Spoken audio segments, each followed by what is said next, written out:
तपोवन में ऑपरेशन जिंदगी लगातार जारी है। जी हां, लापता और चट्टानों के बीच फंसे लोगों की तलाश में आईटीबीपी की टीम के साथ न्यूज़ 24 संवाददाता प्रशांत देव रैणी गांव पहुंचे और इस गांव में कुदरत ने सबसे ज्यादा तबाही मचाई है। कितनी मुश्किलों के साथ आईटीबीपी के जवान लोगों के बचाव कार्य में जुटे हैं। देखिए संवाददाता प्रशांत देव की एक और ग्राउंड रिपोर्ट। हम गांव में पहुंच गए हैं और यहां से इनको देखिए, यहाँ से कुछ ज़रूरतमंदों को फिर उस पार अब लेके हेलीपैड, जिस हेलीपैड से हम आए हैं उनको लेकर के यहाँ जा रहा है। इसमें बच्चे हैं, महिलाएं हैं, जो सबसे ज़्यादा ज़रूरी हैं उनको पहुँचाया जा रहा है। साथ ही हेलीकॉप्टर के जरिए उनको वहाँ पहुँचाया जा रहा है। तो इस तरीके से जो तबाही त्रासदी हुई है उसमें लगा सेवाएँ जारी हैं। एक खेप में हम आए हैं और ये तमाम देखिए फौज के लोग भी हैं, पैरामिलिट्री के लोग भी हैं। उनको अब एक दूसरी खेप में जो फिर से छोटा बच्चा है, महिलाएं हैं, उनको यहाँ से हेलीकॉप्टर लेके जाएगा। पूरी सर्विसेज यहाँ पे बेस जो बनाया गया है मदद का, वो यहाँ पे पहुँचाई जा रही है और तमाम यहाँ पे लोग हैं। हाँ सर, आईटीबीपी के अधिकारी हैं। सर, हम ये जानना चाहते हैं कि कितनी सफलता से आप ये सब कुछ कर पा रहे हैं और कहाँ तक पहुँची है आपका रेस्क्यू? इस ब्रिज के डैमेज होने से तकरीबन 11 गांव जो इधर थे वो मेन रोड से कनेक्ट हो चुके हैं। उस गांव में राशन पहुंचाना हमारी प्राथमिकता है। राशन हमें सिविल एडमिनिस्ट्रेशन के द्वारा प्रोवाइड किया जा रहा है और उस राशन को हम अपने 1 बटालियन आईटीबीपी के जवानों की सहायता से उन गाँव में पहुँचा रहे हैं जहाँ पे रोड नेटवर्क की सुविधा उपलब्ध नहीं है। न्यूज़ 24 भी आईटीबीपी का बहुत धन्यवाद देता है कि हमें जब से घटना घटी हमने देखा है कि बहुत जान की बाजी लगा के आप लोग अपनी सेवाएं दे रहे हैं। तो यहाँ पे एक बेस बना है, बाकी सेना के भी और भी बेसेस हैं। तो ये संपर्क कब तक जुड़ जाएगा? क्या हेलीपैड सर्विस तो बहुत ज़्यादा नहीं चल पाएगी, तो संपर्क गांव से कब से जुड़ पाएगा और कितने लोगों की मदद आप लोग अब तक कर चुके हैं जो अपनों तक पहुँच चुके हैं? अभी यहाँ पे चीफ मिनिस्टर महोदय का दौरा हुआ है, उसमें उन्होंने ये निर्देशित किया है कि एक दिन के अंदर में एक ऐसा पुल बनाया जाएगा रोप की सहायता से, जिसको हम सामान जो है उस रोप के सहायता से ला सकते हैं। और अभी तक हमने यहाँ के 4 गांव में रेस्क्यू ऑपरेशन किया है, जिसमें तकरीबन 150 परिवार उससे लाभान्वित हुए हैं और उनको हमने राहत सामग्री पहुँचाई है। तो ये हेलीकॉप्टर दोबारा लोगों को लेकर निकल चुका है। आईटीबीपी के तमाम अधिकारी हमारे साथ मौजूद हैं, यहाँ पे अपने दिन रात अपनी सेवाएं दे रहे हैं और बहुत मुस्तैदी से, बहुत जान की बाजी लगा के, जोखिम में डालकर अपनी सेवाएं दे रहे हैं और लगातार लोगों को मदद पहुंच रही है। त्रासदी प्राकृतिक थी, मानवीय थी, ये बात अलग है, लेकिन जब समस्या आई है तो तमाम लोग पूरी तरीके से जुट गए हैं ताकि आखिरी इंसान तक पूरी मदद मिल सके। कैमरामैन अमित राय के साथ प्रशांत देव, न्यूज़ 24। और आप देख रहे हैं कि रैणी गांव के आसपास के दूसरे गांव में भी कुदरत ने जबरदस्त तबाही मचाई है। प्रभावित गांव के लोगों को आईटीबीपी के जवान हेलीकॉप्टर से सुरक्षित जगह पर ले जाकर वहां पर उनको छोड़ रहे हैं। न्यूज़ 24 संवाददाता प्रशांत देव भी आईटीबीपी जवानों के साथ लगातार मौजूद रहे और इस दौरान प्रशांत देव ने हादसे में बचाए गए लोगों से भी बात की। देखिए संवाददाता प्रशांत देव की एक और ग्राउंड रिपोर्ट।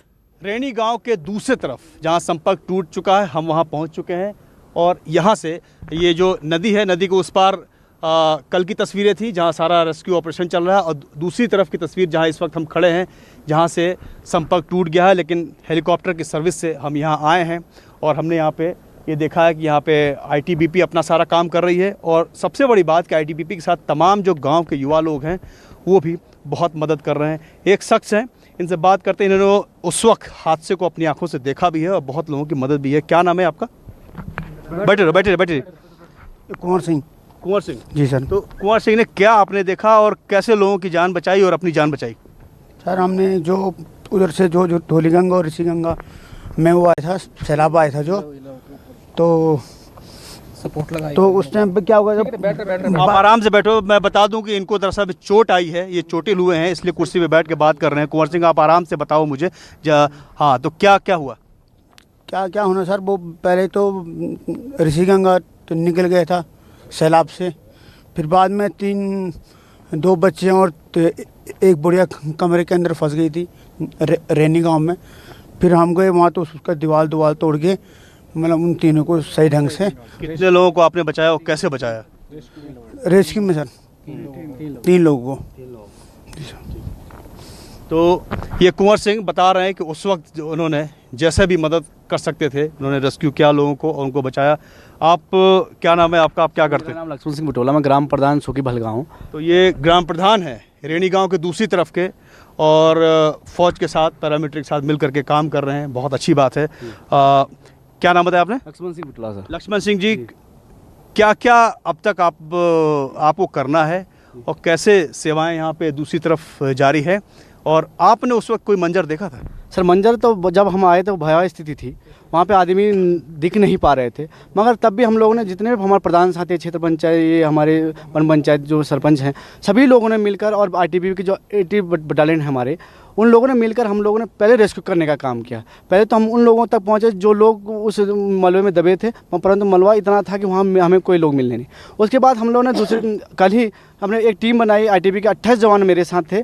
हम लोगों ने दूरस्थ जो उन गाँवों को राशन पहुँचाने का काम किया, जहाँ जो पुल से आज क्षतिग्रस्त हो गए, जो कनेक्टिविटी ठप हो गई, उन दूरस्थ गाँवों को हम लोग राशन पहुँचाने का। आवाज़ें आ रही थी जब पहला वीडियो वायरल हुआ था, उसमें औरतों की आवाज़ें चीखने की आ रही थी बहुत ज़्यादा। उस समय वो आवाज़ें क्या थी? हाँ, आप कुछ। सर जब पहले सर पलीपार जिस साइड से सर नुकसान हुआ है सर, तो सर उस साइड के बगल वाले गांव में रेणी में पल्ली रेणी और वली रेणी, सर वली रेणी से हम सबसे ऊपर रहते हैं। तो सर हमें ऐसा अनुभव हुआ कि हम लोग सब निकल के चले जाएंगे इस बहाव में। तो सर जो अभी वीडियो जो सबसे पहले पुल टूटने का आपने देखा होगा सर, वो हम ही ने बनाया था। अच्छा। तो सर सबसे पहले महोदय हमारे SDM मैम को हमने कॉल किया, उनका नंबर हमारे पास मौजूद था और हमने कॉल किया। उसके बाद तहसीलदार साहब प्रदीप सर को हमने। वो आवाज़ें कैसी आ रही थी? वो जो फंसे थे वो थे या जो लोग अपनी जान बचा रहे थे वो थे? जान बचाने वाले लोग, जान बच के वो इतनी अफरा तफरी का माहौल बन गया था वहाँ पे कि आदमी चीख तक नहीं रहा था, उसमें सिर्फ यह बचाओ बचाओ का आवाज़ें आ रही थी। 1.5 से 2 मिनट का ही जो बताया जा रहा वही समय था या और ज़्यादा समय लगा? 1.5-2 था उसमें जो ऋषि गंगा पावर प्रोजेक्ट के अंदर जो काम करने वाले उनको 100 मीटर तक भागने की क्षमता नहीं, समय नहीं मिल पाया।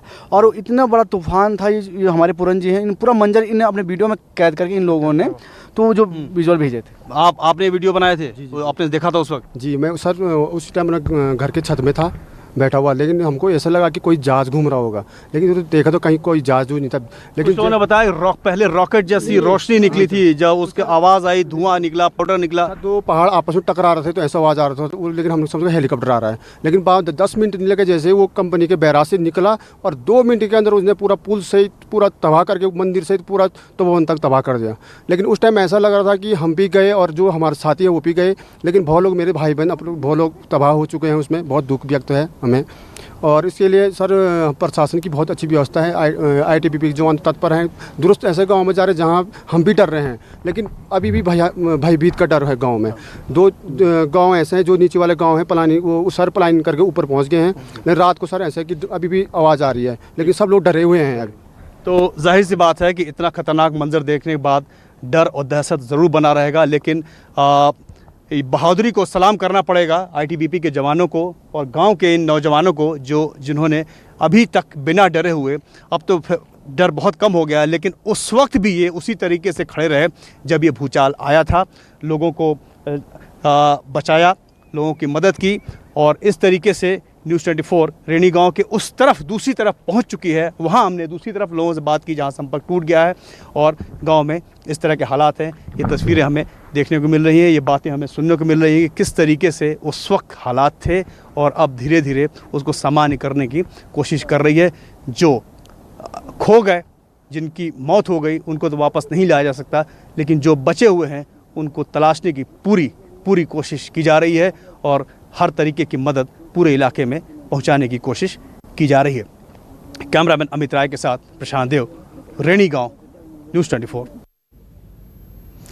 तो चमोली के रेणी गांव में न्यूज़ 24 पहुंचा और वहां पर लोगों से बातचीत की। रविवार का मंजर उन्होंने खुद अपनी आंखों देखी बताया जुबान से कि वो मंजर कितना भयानक था, खतरनाक था। तपोवन ऑपरेशन जिंदगी की ये तमाम तस्वीरें आप देख रहे हैं। ठीक एक तस्वीर आप मेरे पीछे भी इस वक्त देख पा रहे हैं, ये हेलीकॉप्टर की तस्वीर है। इस हेलीकॉप्टर में न्यूज़ 24 संवाददाता प्रशांत देव ITBP जवानों के साथ सवार होकर उन्होंने पूरा मंजर देखा कि तबाही के बाद क्या हालात वहां पर बने हुए हैं। नमस्कार, मैं हूं मानक गुप्ता। अगर आपको हमारा ये वीडियो पसंद आया हो तो इसे लाइक और शेयर जरूर करें और हां, हमें सब्सक्राइब और फॉलो करना ना भूलें। ताकि आप देश और दुनिया की कोई खबर मिस ना करें। तो जुड़े रहिए हमारे साथ और देखते रहिए न्यूज़ 24।